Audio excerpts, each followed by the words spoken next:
Can you guys see the video, your video? Yes, we can. Perfect. Yeah, and I was gonna like just put some music on in the background, but we don't have to do that. You can if you want. Okay.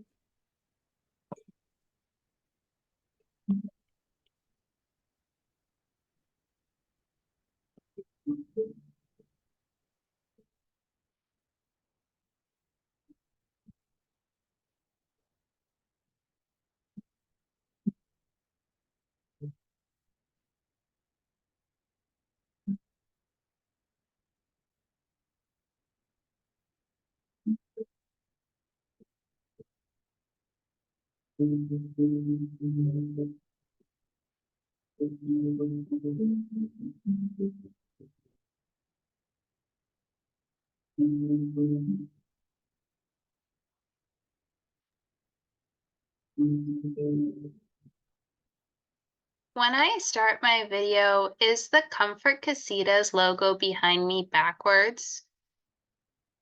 You guys can see it properly? It's fine. Okay. It's mirrored on my view.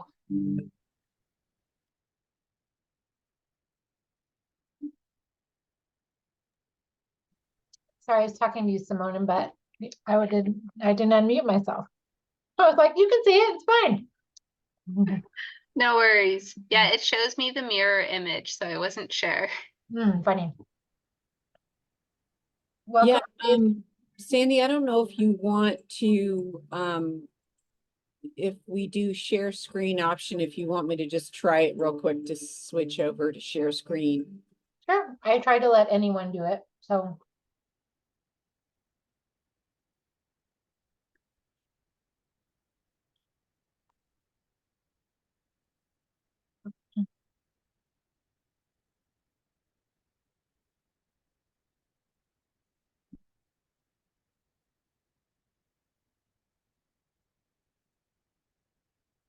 Are you doing it yet? I can't do it. It's because you're still sharing. Huh. So I thought I picked the thing that said you could share. There, now it goes. I just turned it off, but Okay. I thought you then should I'm have gonna been able stop to share sharing. anyway. Yep. Now I'm gonna stop sharing so you can turn on yours back. Oops.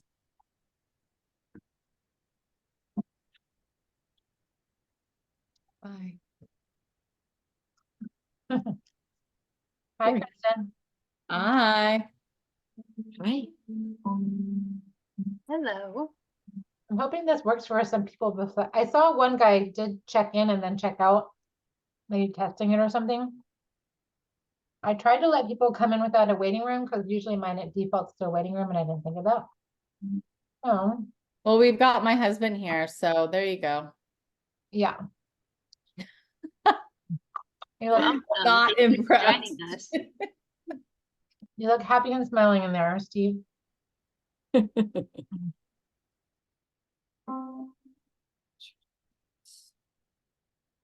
I guess nobody else wants to sign in early though. There's supposed to be like 14 people. So, Oh, cool. That's pretty impressive. well, it might not, it might be like a couple duplicates, but yeah, some people. I need to stop eating my nuts. Not a good look, is it? Oh, there's Sean. Welcome, Sean. Hello. Thank you for having me.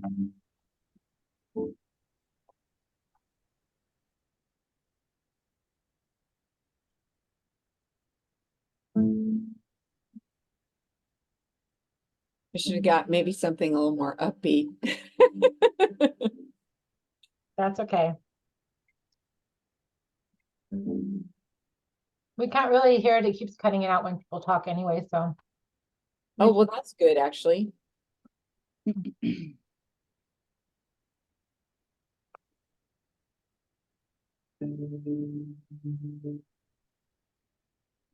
Hmm.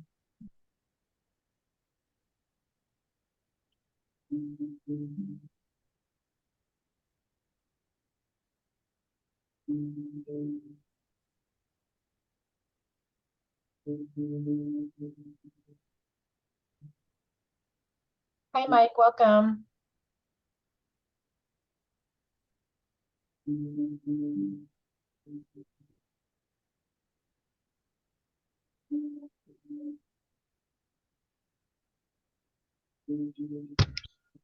Hi, Mike. Hi there.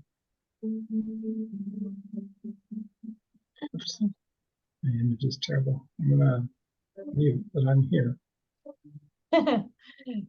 Nice to see you. Good to see you. Thank you.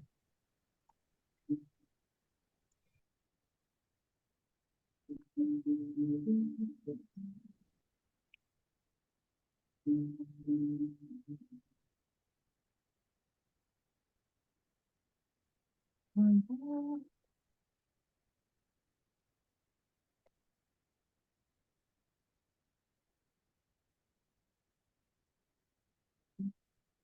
I'm looking at all these floor plans as they go by. They're pretty cool.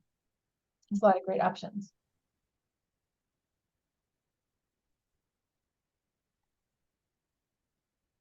Yeah, it's definitely fun to look at.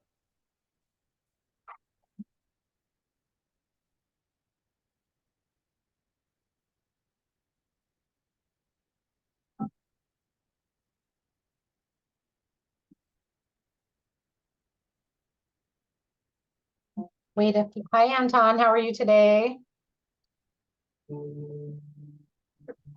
Doing well. How are you? Good, thanks. Long time no see. Yes, indeed. Just waiting for a few more people to hop on. We're expecting a bunch more, but I think, you know, it being the end of the workday, people probably have to kind of finish up what they're working on and then hop over. So we'll just give up people a couple more minutes. Hi, Natalie. Hi, sorry, my 2-year-old fell off of a chair, and so I had to deal with that. That's okay. We're still waiting for people to log in and everything, so no worries at all. Awesome. Paige is okay. Was Paige or Jaden? Who's two now? Paige. I was like, who's two now? I know. She wanted to have dinner with the adults and sat on the bench and took a little tumble. So, Oh.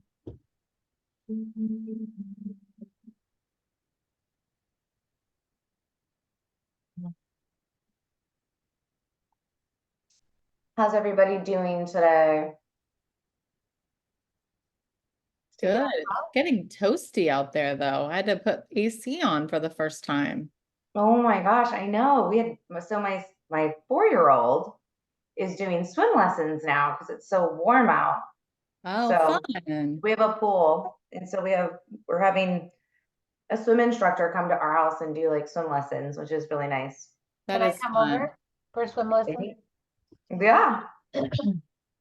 Yeah, I only have AC in my office, but it's right by my head over here, so it's very loud. So right now I'm okay because I pre-cooled my room, but by the end of this, I'm going to be like red and sweating. Welcome, Yeah. Bob. Thanks for joining us today. We're just waiting for a couple more people to hop on.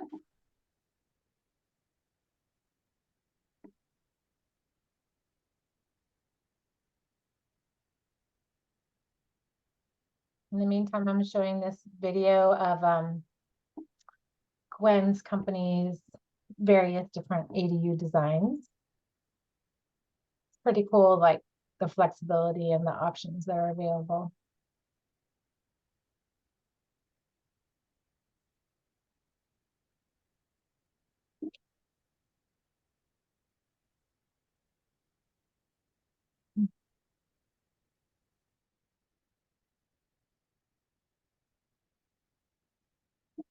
I guess like it doesn't hurt to get started with introductions because then when people hop on, they're not missing anything super important. And I know people need to get on with their day and get back to their families and dinner and all that stuff too.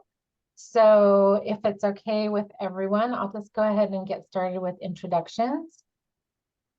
And so first of all, thank you guys all for joining us tonight for our first ever ADU webinar.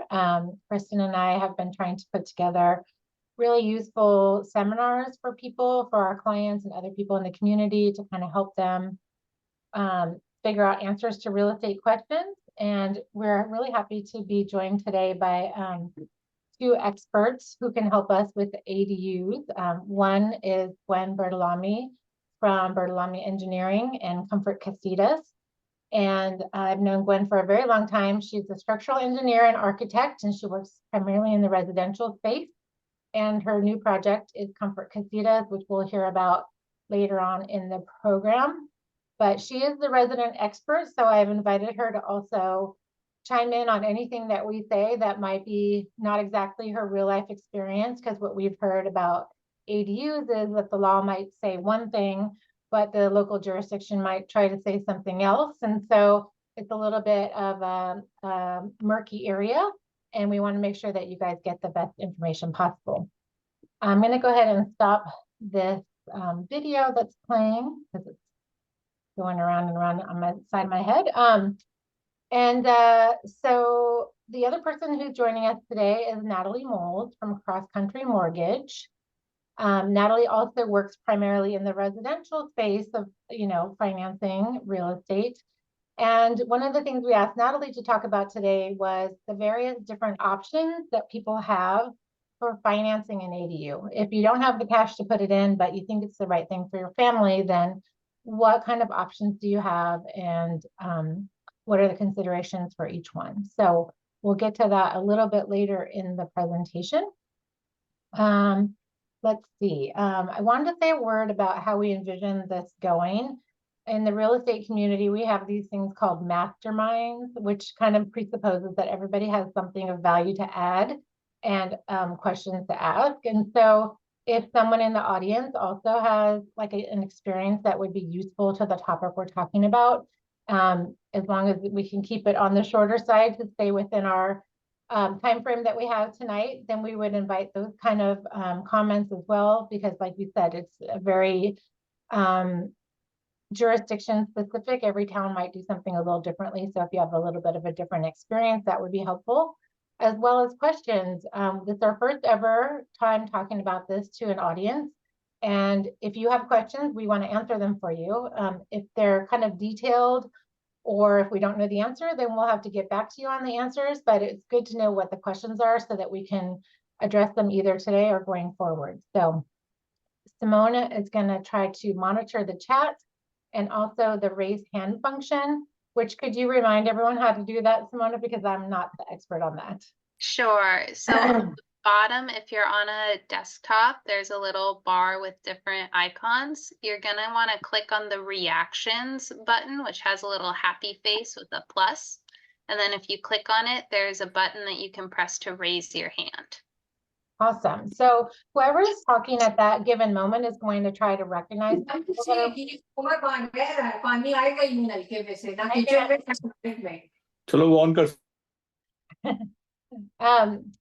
Just remind everyone to stay on mute when they're not talking, but I did figure out the mute all function, so I'm really proud of myself for the moment. Where were we? Raise your hand if you have questions or also comments on the topic that are helpful, and we'll try to include those right then and there. If we missed it, we will also have time for questions at the end. And of course, we're going to give you our contact information so you can follow up with whoever you had the question for in any case after the fact. Let's see.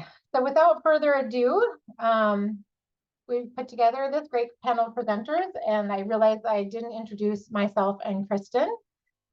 We are Los Gatos-based residential realtors. We work for Keller Williams in Los Gatos, but we cover all the way down to Gilroy, all the way up both sides of the bay, over to the coastline, up and down. Basically, wherever our clients need us, we're happy to go.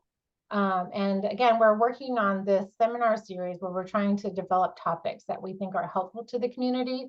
So if there's other things that you would love to spend an evening talking about with us, feel free to shoot us a message or just reach out and ask us the questions that you have. We would love to talk about it. Let's see. Looking at my schedule, let me try to pull up the presentation that we're going to have today and share that with you. I got 3 screens, but like 5 different things I have to share. So bear with me for 1 second. Maybe Sandy, while you're pulling up the presentation, I can just introduce myself a little bit and then you can go right into it.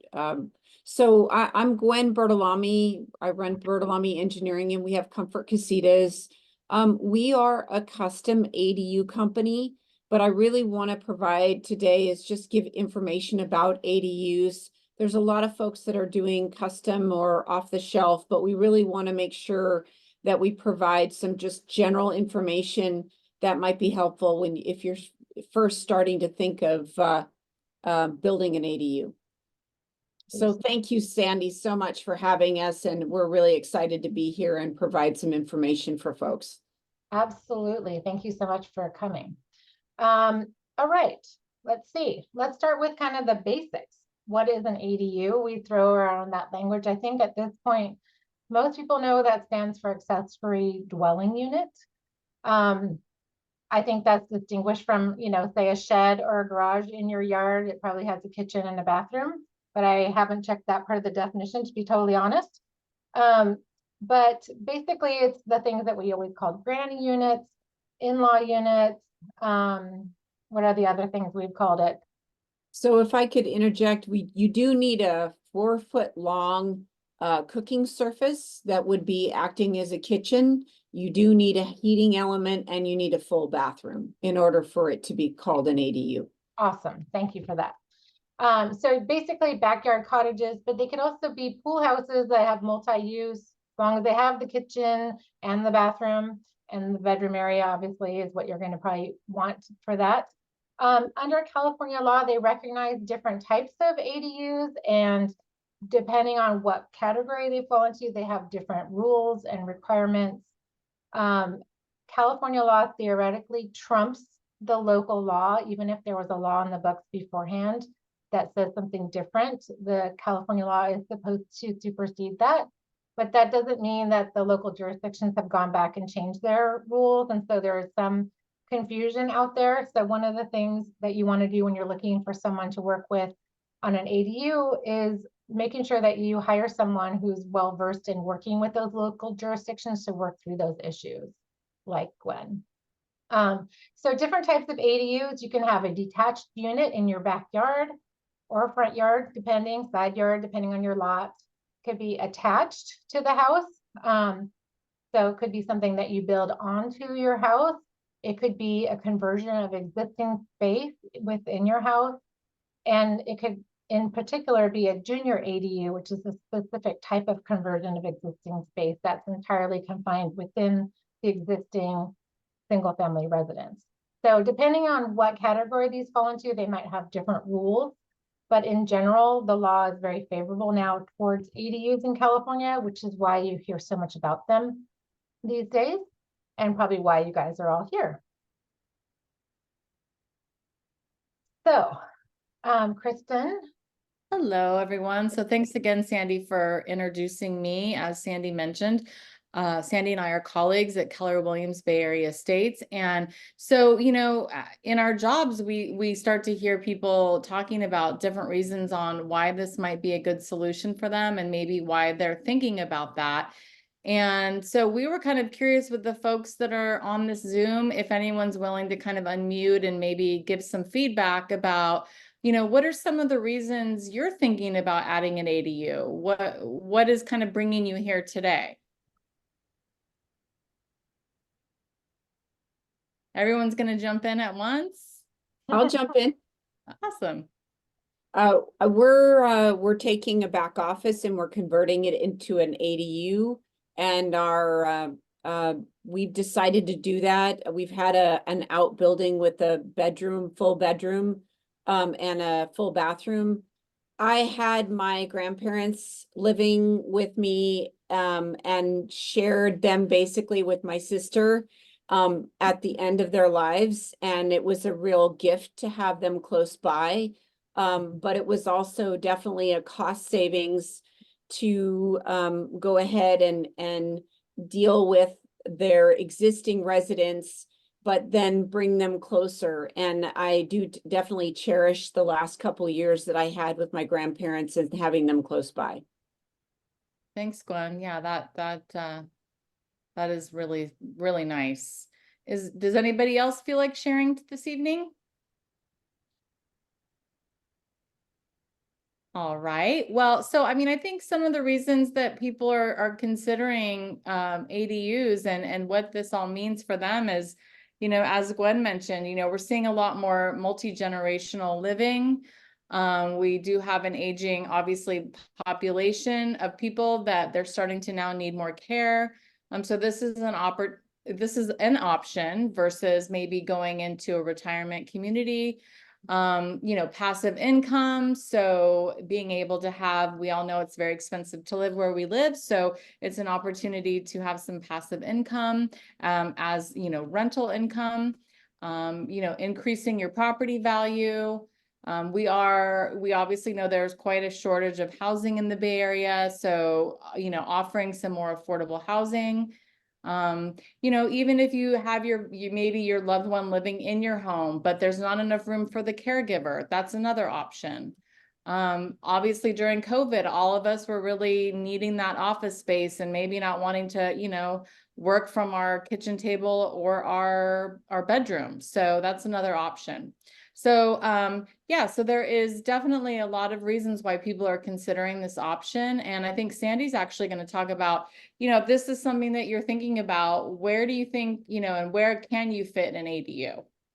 Yeah, and I think before we get to that too, the other thing I would say is that I'm hearing from people looking at ADUs because the other option is selling their house and buying a bigger one.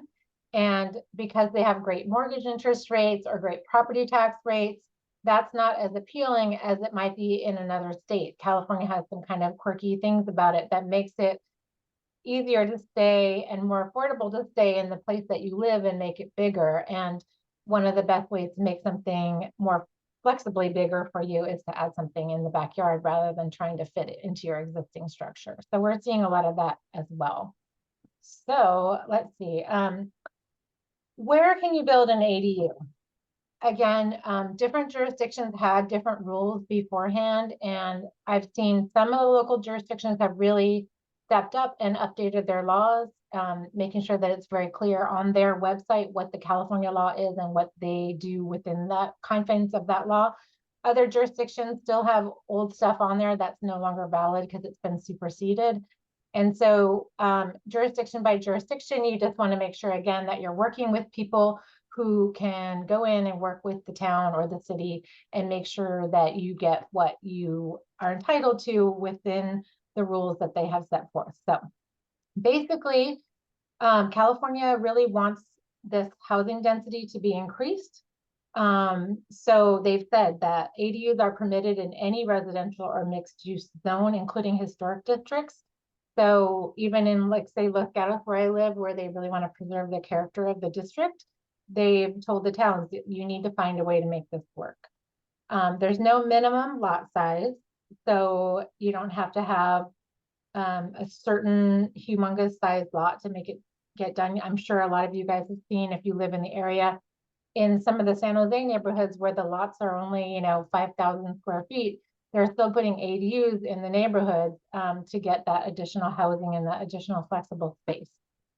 Setbacks imposed by the towns can be no more than 4 feet from the side and rear lot lines, and including, and can in fact sometimes be a 0 lot line if they're putting the ADU within a structure that's already on the lot line.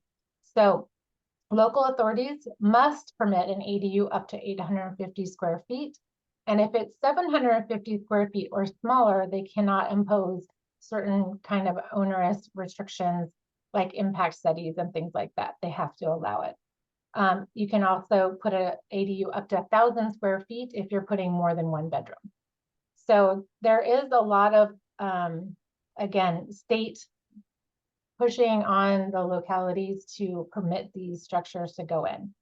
Another favorable rule from California is that if you do have to take up existing parking space on your lot in order to put the ADU in, you don't have to replace those parking spaces. So meaning if you convert your garage to an ADU, and they don't permit you to go above the garage, and so you convert the garage itself, you don't have to find another space to pave it on your lot. And finally, even if the town doesn't specifically say in its ordinance, if you are trying to build a junior ADU within the confines of the existing floor plan, such as, for example, converting the garage or converting a primary suite master bedroom with a bedroom and a bathroom, and then adding a little kitchenette to it within the same square footage, they have to allow that. They can't say no to that. So that's kind of like the favorable part of it. There's a lot of considerations that go into building an ADU, and Kristen's going to go through some of them. And I'd love Gwen to also chime in on some of the things that we may not have thought of. Yeah, perfect. I think the one thing to note is that in some jurisdictions, they are really embracing ADUs over garages.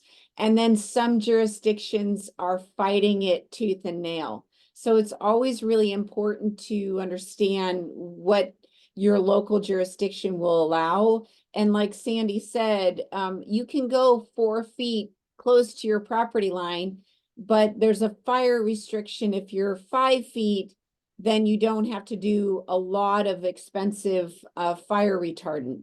So it's really important to have somebody who knows what they're doing advise you on the best location to put the ADU, just because the other consideration that a lot of people don't think about is the utilities getting to the ADU.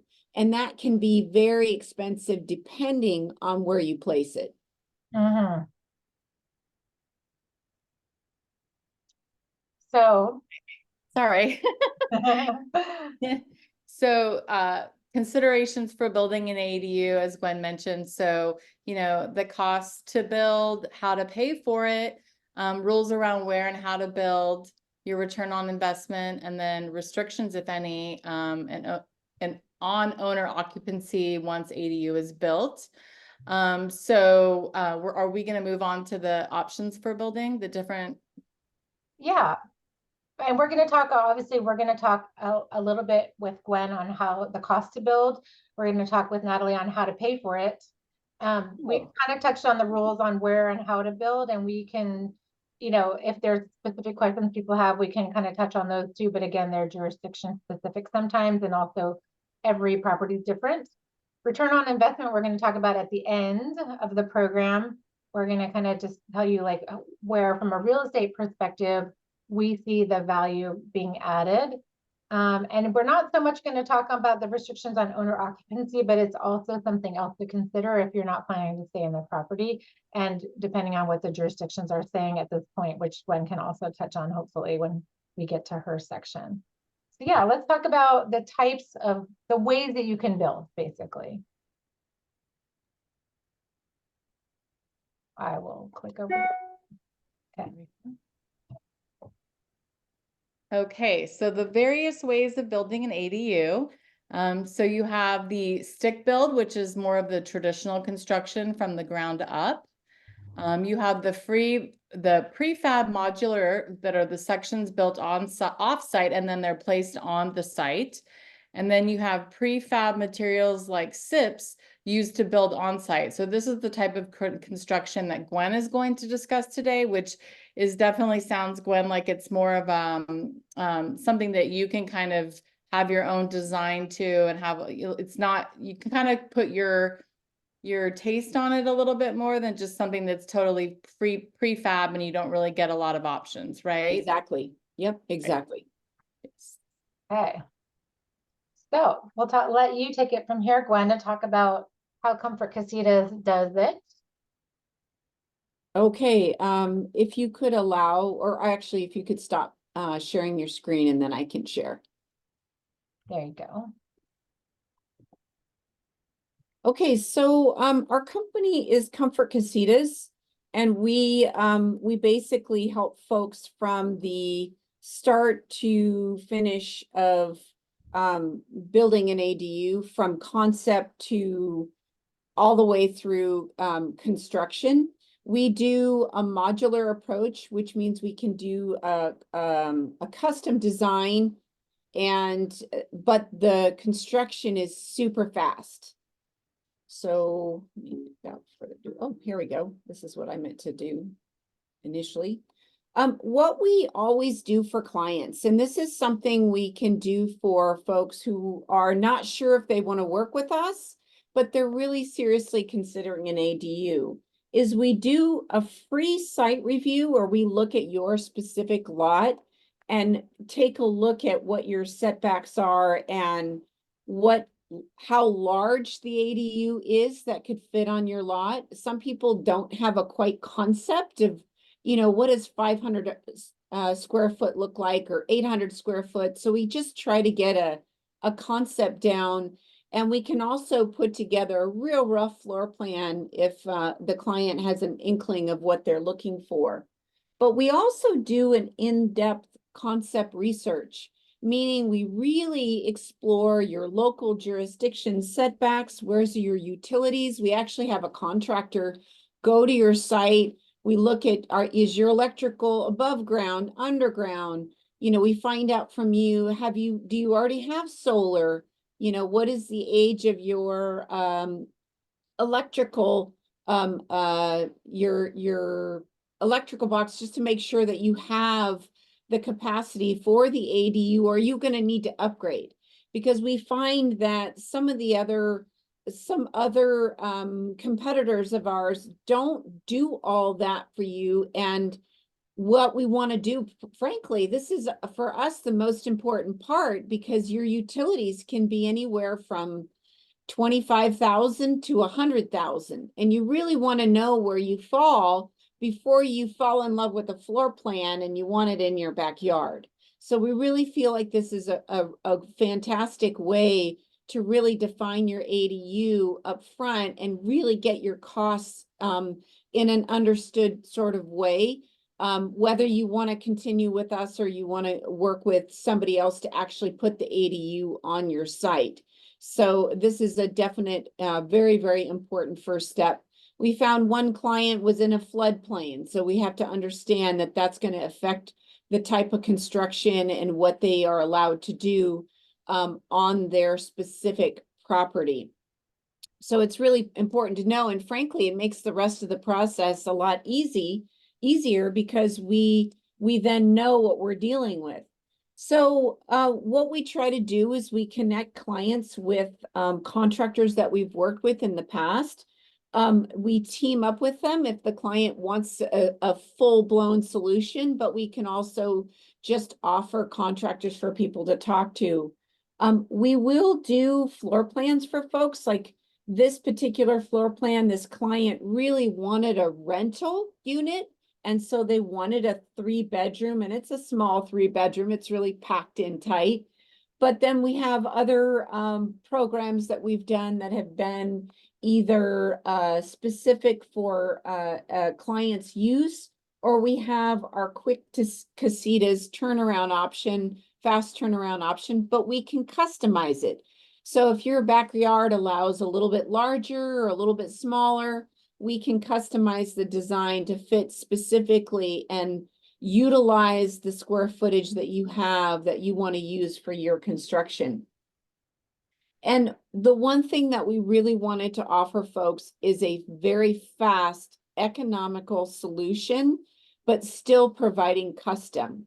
So we can recommend you to off-the-shelf options if that's what you want. But our particular company, we focus on custom. So we have, again, a number of different looks, a number of different floor plans, and we are using this modular construction, which allows for very, very fast construction. We go from 3D modeling concept to dry in literally a week and a half. So the last ADU we got to dry in just under a week. And then it took another 3 weeks to finish to occupancy. So we had the ADU to occupancy in less than 3 months. So our goal is, so you're not under construction for 9 months, like we've seen for other clients. We make it super fast and we use the modular approach to achieve that. We've teamed up with a top SIPS manufacturer that allows us to do quick turn designs very efficiently and definitely at a reasonable price. We do both the architectural and the structural in-house. So it's basically a one-stop shop for custom designs. We also have an architect who's teamed up with us. If that's something you want a little more high-end, we can pull in our architect to really get you a high-end model. But we have the spectrum. If you want the quick casitas, something that we can plop down on your backyard very quickly, we can also do that. We try to be very nimble that way. So SIPS is a structural insulated panel system. It's a custom design for your home, but then it's manufactured off-site, so it arrives in a truckload and then they assemble it for your particular project. It's thoroughly rated for safety, fire, and really the benefit is the thermal insulation. This we had my ADU, okay, that's about 500 square feet. And if we have a guest, we're paying almost $500 a month for our HVAC, for our electricity bill. We just finished an ADU. This is 3-bedroom, almost 1,200 square feet. And our client, using the SIP material, has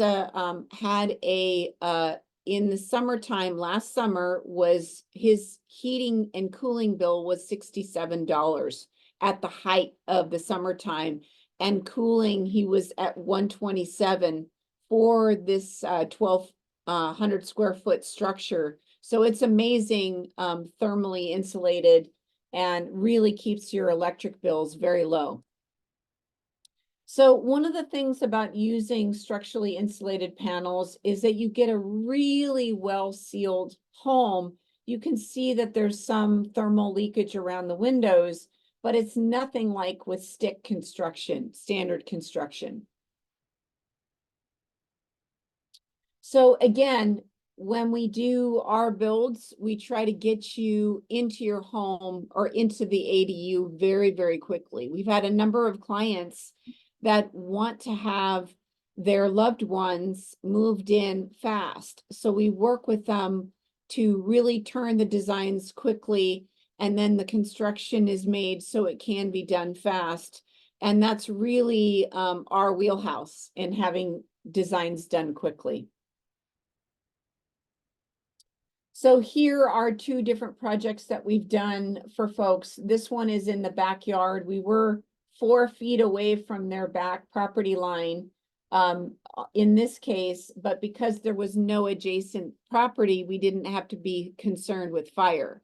Again, on the back side, we actually made sure that we had 5 feet, so it costs our client less money to not have to worry about a firewall.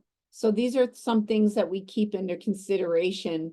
We also talked to the client about where on the property that this was going to sit, so they had a straight shot for their utilities, for their sewer and electrical, and the water line. They were able to achieve that with just one trenching, and that allowed them to save a lot of money on the utilities. So again, this was our finished ADU. We like to take advantage of using high ceilings and getting a really lovely feeling inside the space. And this particular unit was going to be used for a relative that was aging in place, but the client wants to have the flexibility of a design so that her son could move in there in the future. So it was really a multi-purpose design. And here was another ADU that we finished off. This was going to be used primarily as a pool house, but also for the client's relatives who were coming to visit. So we really try to be nimble about how a client wants to use their space. Another ADU we completed was for A client was paying for their son's ADU. He was going to be using it for his business. And that would be converted later on for a place to the parents to stay, short-term stays, so that they would have the flexibility of living on his property in the future. So I'm going to just show you, we had an event where we had a SIP build. This particular unit went up in 10 days.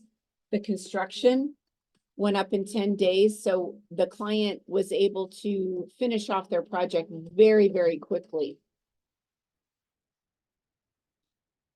While this is going on, I want to talk about some jurisdictional stuff that Sandy brought up.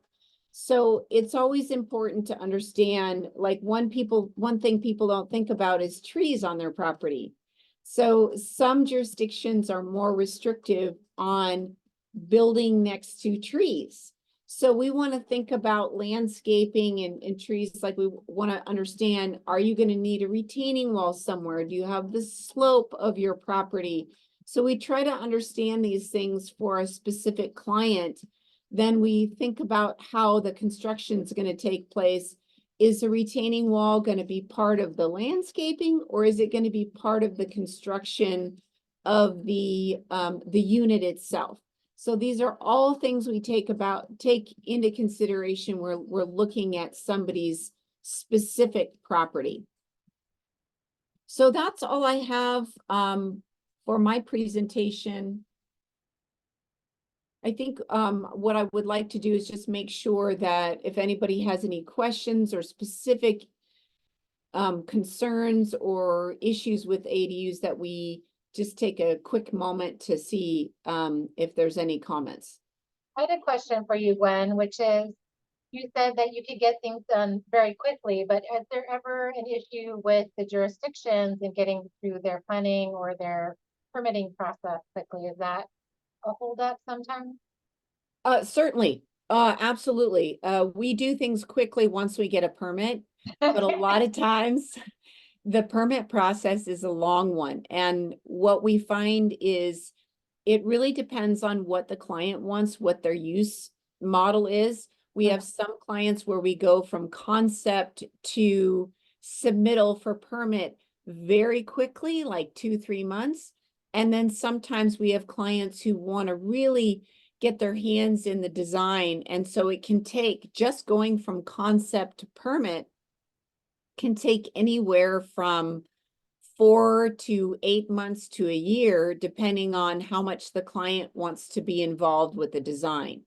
But certainly what we try to do is do a lot of research up front on what the jurisdiction will allow, even to the point where we will actually submit it to the planning department, checking in with them about making sure that we've touched on all the requirements. Like, for example, there are some jurisdictions that will not allow you to have the front door of the ADU facing the front of the property.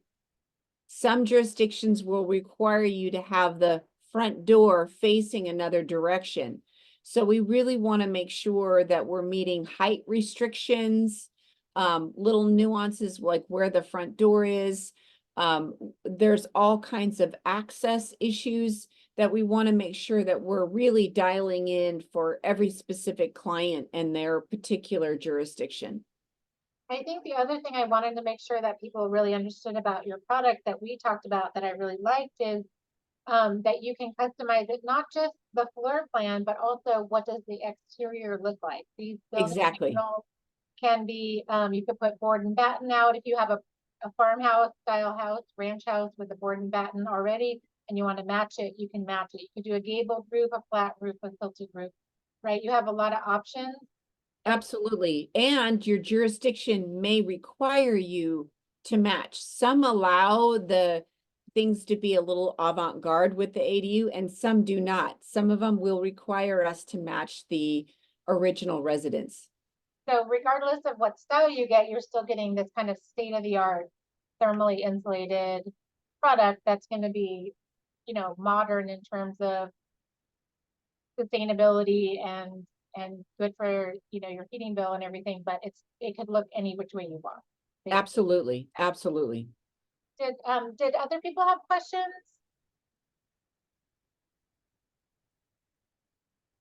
Cool. Well, I'm gonna take back over control of the presentation if I can figure it out. Got it.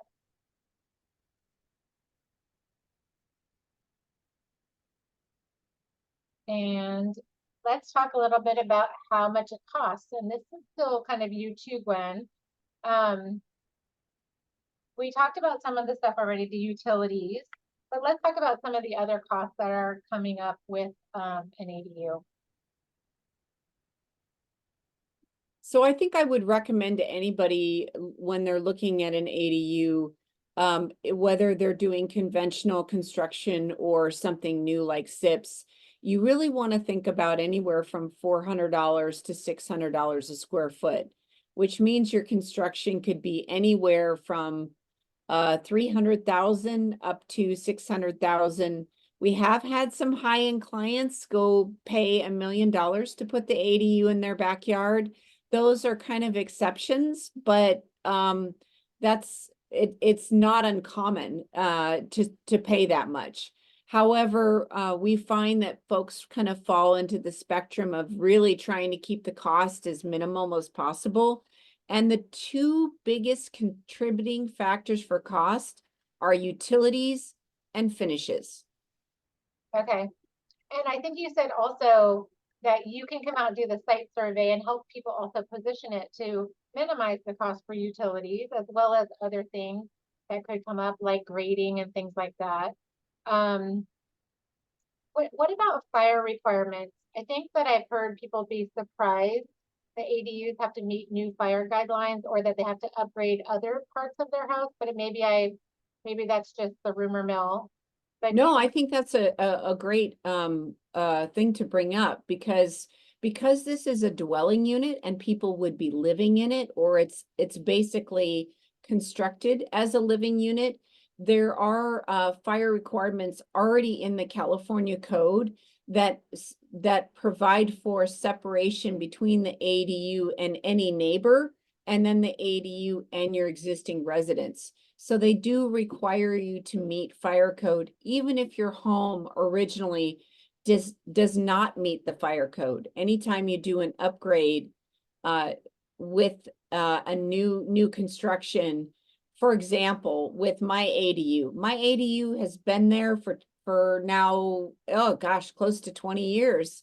But because we were converting it from just a bedroom and bathroom into an actual ADU, and it was close to my house within 4 feet, we had to upgrade the walls of the ADU to be fire rated to be actually achieve occupancy with the new ADU.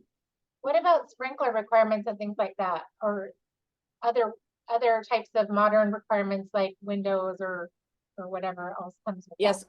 good question. The fire requirements are a little bit of a tricky one. And again, this is why we think the assessment for your property is so important. For example, if you have a fire hydrant within a certain distance of the home or of the ADU, then you don't need fire sprinklers. However, if you have fire sprinklers in your house already, or you're in the WUI district, that's the wildlife urban interface, then you could be required to have sprinklers. So again, a lot of times it depends on where the ADU is positioned on the property and also the local jurisdiction. Yeah. So the one thing I will say is that with regard to the cost you're talking about a new building on the property, right? But if someone Correct. is like, say, taking a primary bedroom and with that already has a bathroom and they're putting a kitchenette and an exterior door, then surely they could achieve that for much less cost. Absolutely. And then the fire rating or the fire requirement would only be within the walls that are partitioning the existing home and the ADU. Just like you have a firewall in your existing garage. Most people have that already and they're not aware of it. Interesting. Okay, cool.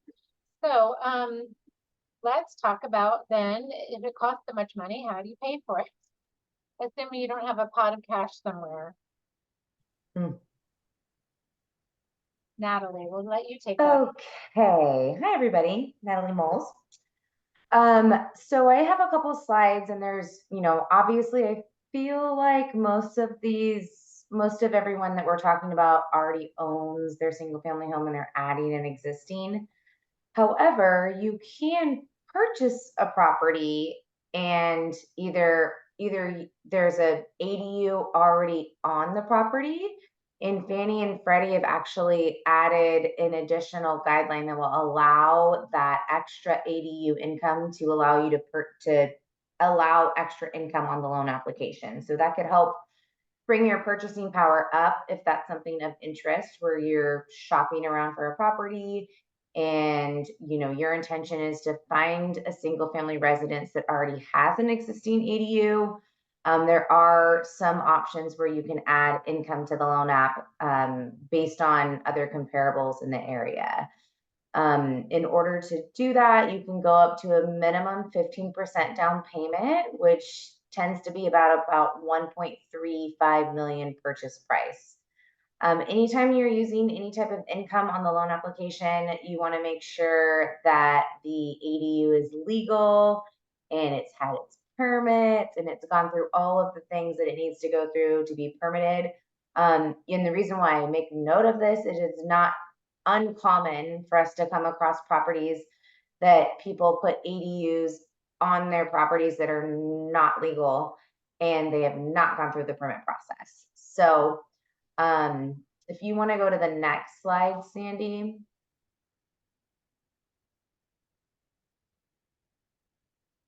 I did have a quick question for you, which Oh. is, if there's something on the property that's not permitted, you can't use the income, but can you still get a loan on that property? Yes. So it's the added income could potentially elevate someone's purchasing power, right? So if let's say the ADU brings in an estimated $1,200 a month in extra income, that could increase someone's ability to go from $1 million to 1.1 or 1.3, depending, on what we're looking at. So it can potentially elevate someone's purchasing power. If your intention is to purchase it, we're still in the purchasing world right here. So if your intention is to purchase a single family residence and then add an ADU, but utilize the purchase to help finance the ADU, there are renovation loans that we can utilize. Home Style is one of the renovation loans that we offer, and it's through Fannie Mae. And they will allow a minimum 5% down payment with a maximum loan amount of the county's high balance loan limit. So if we're looking in Santa Clara County, we are maxed out at a loan amount of 1.15, essentially. And basically how it works is we take the purchase price plus the renovation plus a 10% contingency for reserves. And then we use that as our price point for the down payment. So if we look at purchasing a property, let's just say for $900,000, and the ADU is a studio, we're coming to Gwen, we're not going to do all the extra stuff, we're going to get just what we need to get to have our son who's graduating college live in it. I don't want to pay for their living anymore. All the XYZs, 200,000, add a 10% contingency. Now you're at 1.120. That includes the price of the home. Then you go and you do a 5% down payment based on that. You are now financing the cost of what it costs to purchase the ADU. All of that happens prior to you actually going through the permit process of going to Gwen and doing everything. We talk to Gwen, we go through the XYZs of what needs to happen with construction, and we go through all of that. And then that 200,000 plus a 10% contingency goes into what we call an escrow account. And we pull draws on that as Gwen goes through the process of her constructing the ADU. That's after close. So this is a great option. I know the loan amounts aren't as high because we are limited to high balance, but you know, if someone on this call is looking for a simple single family home, maybe in, you know, Gilroy or somewhere we have extra land to add ADU, this could be a really good option for you to be able to finance it. Also, you don't have to put 5% down. So you can put 25% down and still do a renovation loan and help finance some of the renovation. In most cases, we will see someone probably add an ADU after they already own their property. So say you own your property, you have a 2.75% interest rate, you don't want to touch it. More commonly, we will see people do a HELOC, which is a home equity line of credit, utilize that to help finance their overhead for the ADU. You could also do a cash out refinance, and that would require you paying off your original loan, increasing the overall balance, having cash in hand, and using that to pay for your ADU. If that's the case, you can use the expected income on the potential new ADU on your loan application to qualify.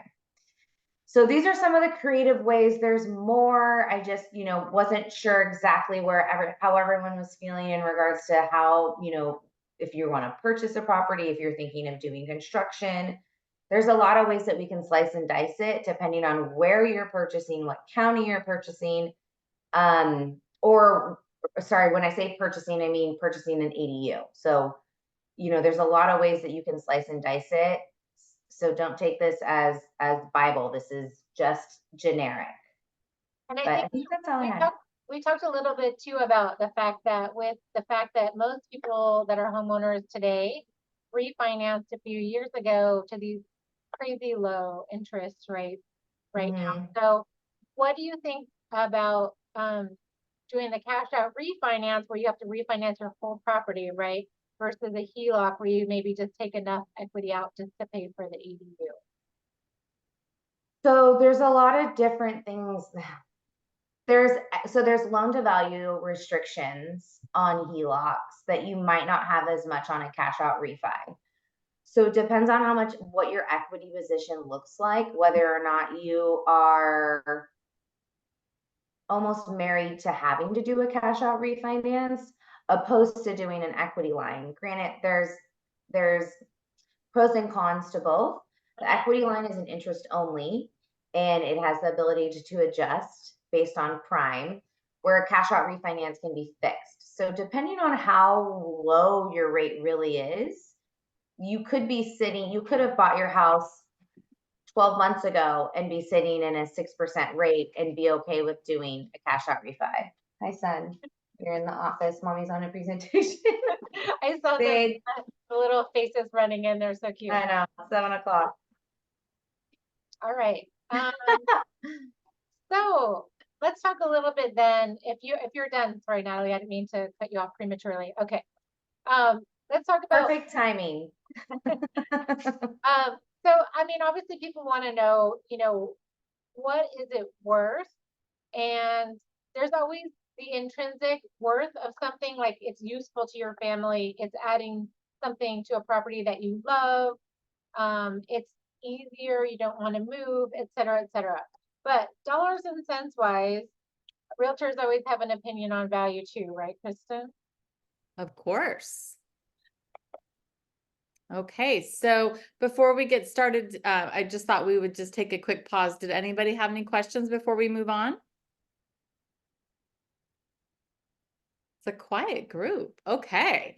So property value after completion. So we'll just kind of go through this slide, and then if there's any questions about it, we can talk about it more. But I actually found, you know, what Natalie was saying really interesting. There's just so many different options. So obviously, if someone has a particular situation or they want to find out what makes most sense for them, certainly Natalie can, you know, really talk to you personally on about your goals. But so property value after completion. So number one, appraisers will compare with similar properties with ADUs. So, you know, what Sandy and I spend a lot of our time doing is running comps and looking up home values and making sure that when we're representing a buyer or seller, we're really making sure that you know, we understand what the current market is what's happening in the current market. So obviously appraisers are going to compare similar properties that also have ADUs.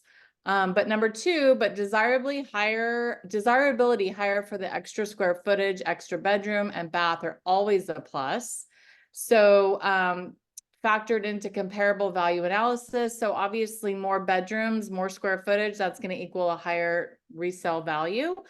And B, people want these units. I mean, we are seeing, we kind of touched on this a little bit before, people want more space, and there's so many ways that people can utilize these ADUs, whether it's for aging family members, for, you know, kids coming back from college, for rental income. There's just a lot of options here. So number three, rental income to offset mortgages is a big one. And, you know, can you help afford a house in a better neighborhood if you do have, you know, this extra rental income? Natalie touched on this as well, is obviously if you can use some of that income to qualify, you know, have more of an opportunity to get a larger loan on something, that's just going to give you the ability to maybe buy in a better neighborhood, bigger house, whatever that is. Let's see, high desirable to have separate units for your in-laws, nannies, grown children, and the rental value of ADUs. So depending on whether you're allowed to rent short-term or long-term. So these are some of the things that, you know, you're thinking about. I know I used to work with an agent who built an ADU in the back, and she, you know, she used that as like an Airbnb where that was just income that she had. It wasn't a long-term renter, but someone that people coming in and using it as needed. So homes on the Los Gatos San Jose border. So for rent, in you know, 2-bedroom is probably going to go anywhere from $2,645 to $3,500 a month. Gosh, I almost think that seems low, but maybe not. That seems pretty conservative to me. And then short-term rentals, 2 bedrooms, you know, $150 to $300 a night. So you have some options there, whether you'd prefer to have someone who's a long-term renter there, or, you know, you want to be able to do kind of the Airbnb style. So lots of options. Right. So I just a couple of things to add on that. One is that short-term rental possibilities really depend city by city on whether they've outlawed that or not. And there are increasingly more and more restrictions on short-term rentals. So I probably personally wouldn't build one thinking that I was going to bank on short-term rental income, which can be significantly higher. If you can get it, great, but maybe make sure that it cash flows or does what you want, even at the long-term rental price instead. And the other thing I was going to say, back to property value after completion, is that what we see more and more, maybe more than any prior generation, is the buyers in the market today, they're predominantly tech employees. They don't have necessarily home builder desires or skills. They don't want to fix anything. They don't want to even paint anything if they can get away with it. And so if they want to buy a place with an ADU, they're much more likely to buy one than to build one. Yeah, so in my personal opinion, they're just going to become more and more valuable, these properties that already have them built in, because we do see a lot of the people that we're serving these days, buyers, are they come from other countries. They have their families coming over to stay with them long term. They want single story spaces for those folks to come and stay in. And I just personally see these getting to be more and more valuable. And Natalie has an opinion or a thought on that as well. But I just thought it was very ironic. So we had my son had like a swim lesson here. We have a pool, and his best friend came over and his mom came over, and I was like, oh yeah, I'm doing an ADU presentation later. She goes, oh my gosh, we have an ADU at our house. And she was talking to me, she goes, yeah, ours isn't permitted. And she was like, we were on the hunt to find a house that wasn't permitted so we can get it for cheaper. So like to our point is like, if you do it legitimately, you do it legally, you have it permitted, it's going to add value. Hmm. And, you know, I don't know. I thought that was very ironic. Unpermitted, it still adds value, I'll say, just from being out there with buyers. It's whether it can be counted into the appraised value for loan purposes, et cetera. That's more of an issue. And whether it's not gonna be 100% of the same value as a permitted structure for sure. Right. Yeah. So I guess like that kind of brings us to the end. I know, Gwen, did you have a different video you wanted to show, or was that the one we were showing at the beginning?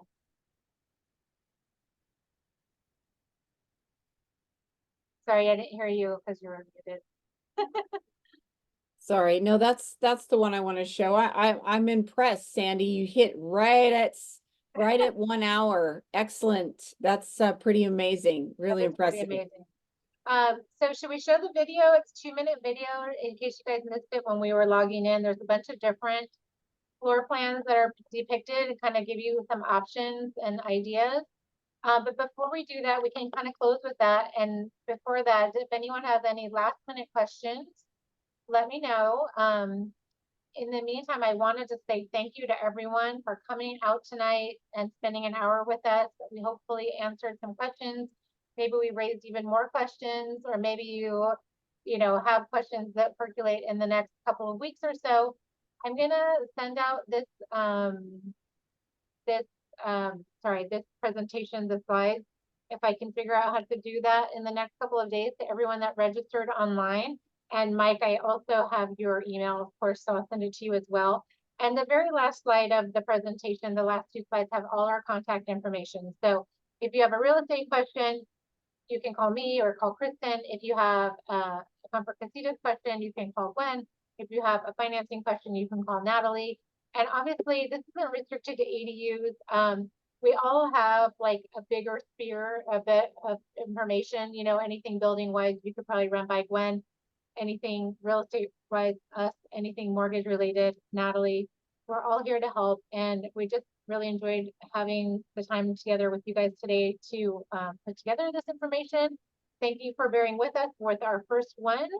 And if no one has raised hands or questions, feel free to hit us up offline later on, and we'll just go ahead and show you guys that video again in case you missed it at the beginning, because I think it's pretty cool just showing what the options are. Just give me 1 sec to switch over.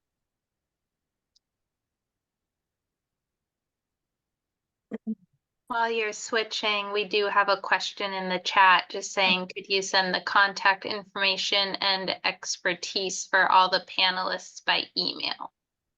Awesome, for sure. Perfect. And hold on, I'm still struggling with getting this to. I have so many screens going on, you guys. Thanks for your patience. Not a professional sharer. Hold on 1 second. Almost there. Where did it go? Okay. Sorry, you guys. Thanks for bearing with me. Can you guys see it now? Mm-hmm. Yes. I'm just going to back it up to the beginning so you guys can kind of see it one time. It's pretty cool. And yeah, thanks again for coming by tonight.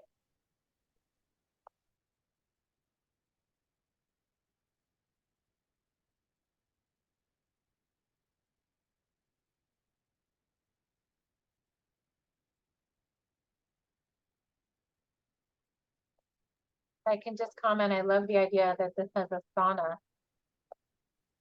490 square foot ADU with a sauna. Yeah, this client was very particular. In fact, we had a step down living area because he wanted to have it recessed below grade. And so we have a little retaining wall. So his TV/living room area was actually stepped down in the front. That's so funny because we have a lot of those houses in this area that have the step down living room. And we see people leveling them out more than anything else. All the time. Yeah, that's the biggest change that we make inside people's homes is to get rid of that step. For sure. I like that the high height on this split pitch one that you just had too. And I can try to send this to you or a link to this if you guys are okay with that. when I send out the slides. And then we have another question in the chat from Bob. How will the ADU affect property taxes, especially pre-Prop 13 grandfathered residences? Yeah, that's a great question. I believe this is something I meant to call Santa Clara County about. I'm assuming you're in Santa Clara County, Bob, but I will have to research that and get back to you. It was been my impression when people put new construction on Prop 13 grandfathered properties that they're reassessed for that additional new portion, but not at 100% of the market value. They kind of like take some sort of factor of the construction cost. But I will reach out to the county because they've been pretty helpful. They do have a lot of information on their website, but if it's not there in their reassessment booklet, then I can call them and ask them the specific question and see if I can get an answer for you. Because that's a really important question for us to know. Great. Any other questions from anybody? All right, you guys, thank you so much for coming. It's been a pleasure. And we will follow up. I'll follow up with you, Bob, on that, and I will send out slides to everybody. And we will have the contact information for all of us in the slides. So if you have any other questions, feel free to reach out. And yeah, have a great evening, everyone. Everybody, Thank Good you night. so much, Sandy. Thank you for coming, Gwen. bye-bye. And Natalie, of course, sorry. And Jaden, our little cameo.